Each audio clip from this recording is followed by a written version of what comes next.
had been working for hours, her feet numb, her back burning with twinges, but she had given service with a genuine smile.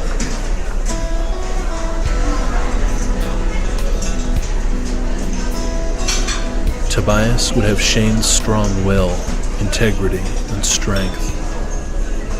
Tobias would have her passion and patience. Carmen pushed the glass against the Sprite tab on the soda machine. If Mini Amy's got your looks and Shane's temper, she'll break all the boys' hearts and burn down this town before she's two. I know. She glimpsed her purse under the stainless steel counter. The pea stick peeked from the side pocket, a faint but discernible plus sign. Tobias was real. Carmen reached for another glass and began filling it with Diet Coke. Please tell me you don't intend to paint your nursery in Pepto Pink. Shane would have a conniption. Finally, something me and the gringo can agree on. He wouldn't go for it because I'm having a boy.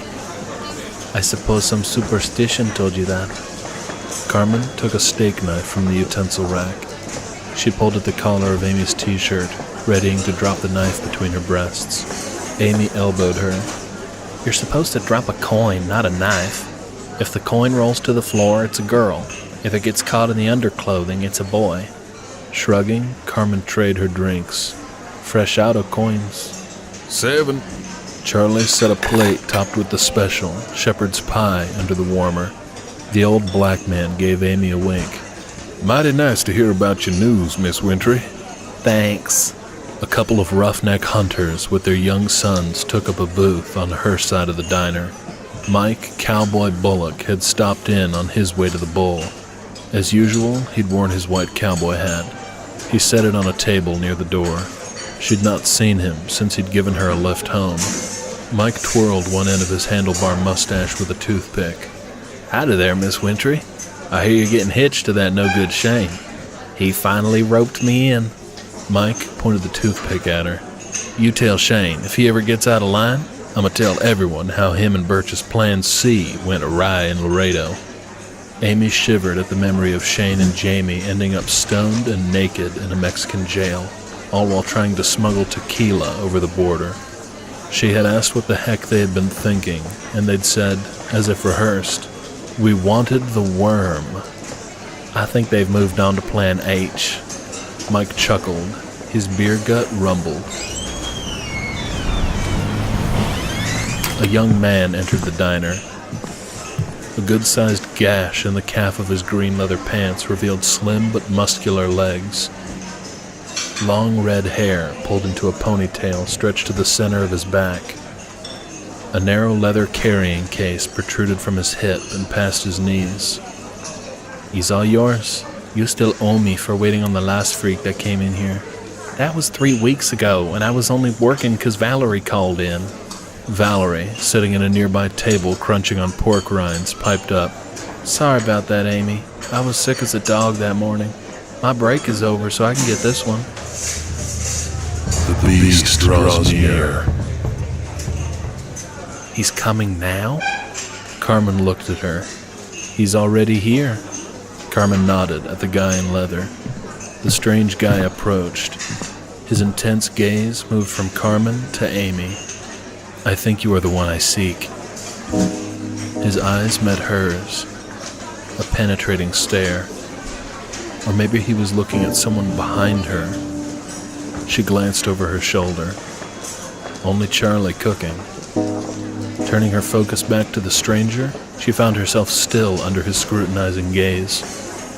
Nervously, she tucked a strand of hair behind her ear.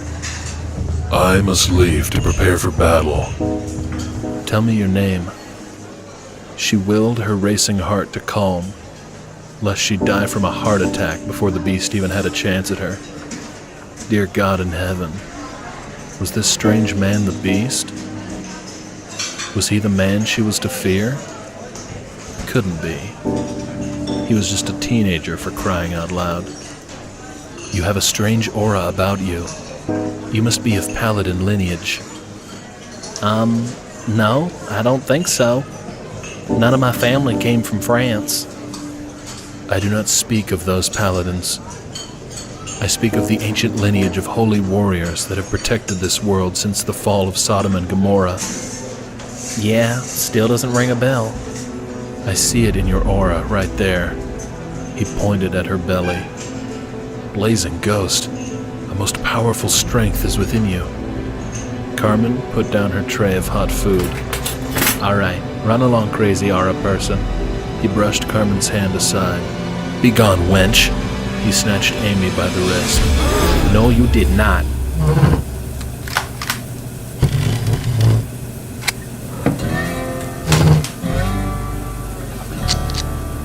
Amy? Carmen? Mike said. Everything all right? I'm not sure. The stranger kissed the top of her hand and bowed. Your name. It means the beloved. He sounded as if he'd just discovered the fountain of youth and was ready to bathe in the waters. She cringed, tugging her hand away. The young man towered over her, his shoulders as broad as Shane's, but his face smooth with youth. You must come with me. I think you better leave.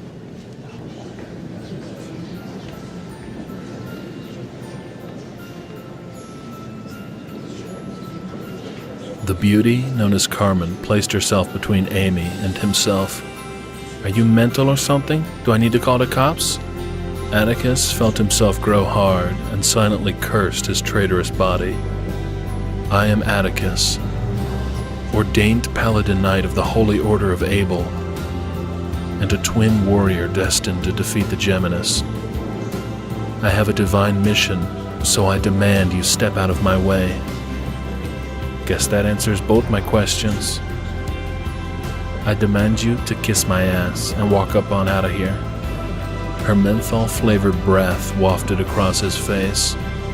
The three men remained standing. Atticus glared at Amy. There is a child within you that harbors great power. Without proper training and discipline, he will be dangerous to everyone around him. How do you know I'm pregnant? I can already sense him. Come give birth to your child within the safety of the compound. Allow him to train to be a mighty warrior. He reached around Carmen, open palm. Or else, the beasts will kill him.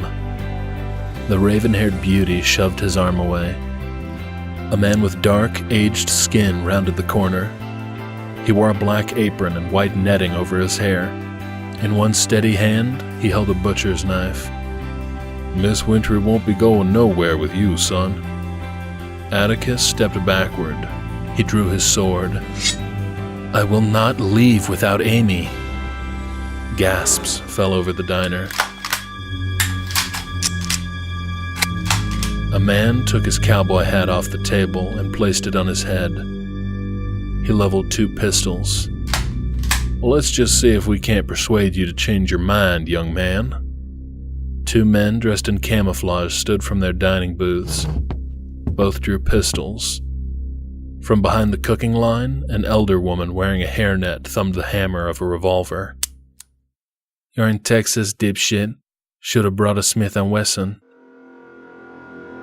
Above the dark-skinned man, the air tore open, and out dropped a time raver the size of a grown man. Oh, big motherfucking ass spider. Go get in the car right now. Gunmen spun their weapons away from Atticus.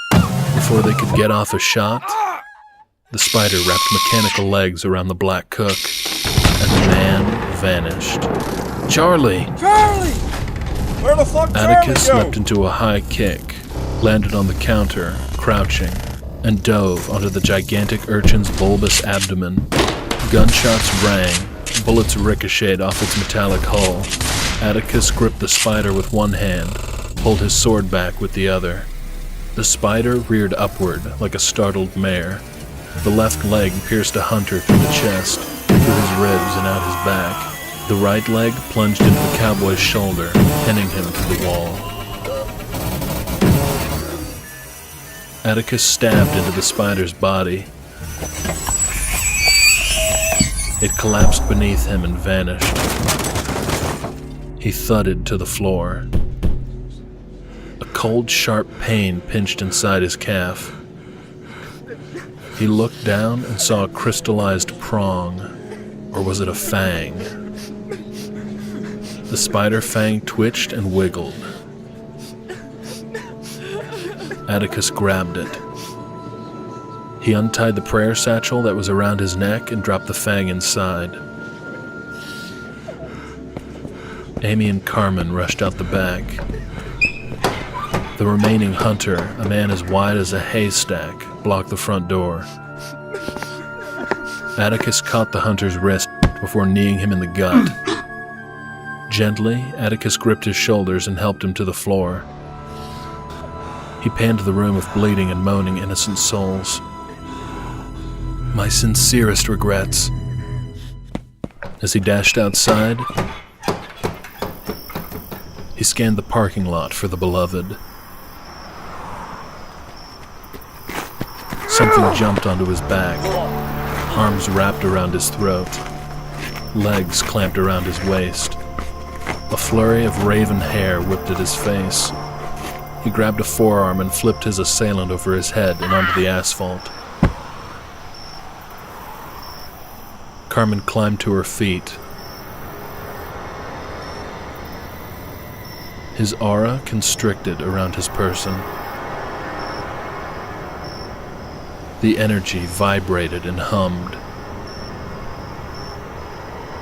The beast was near. A small car drove from the back of the diner. Amy was driving. The beloved gave him a quick glance before speeding from the lot. Jumping rats! A black car screeched by. Carmen and Atticus watched the vehicle nearly run Amy's car off the road. Amy's car accelerated, but the other car matched her speed. It tapped her bumper. The car skidded slightly, but Amy regained control. Both cars rounded a corner and disappeared from view. Atticus waved Carmen off. Be gone, you dreaded nymph. Time is running out.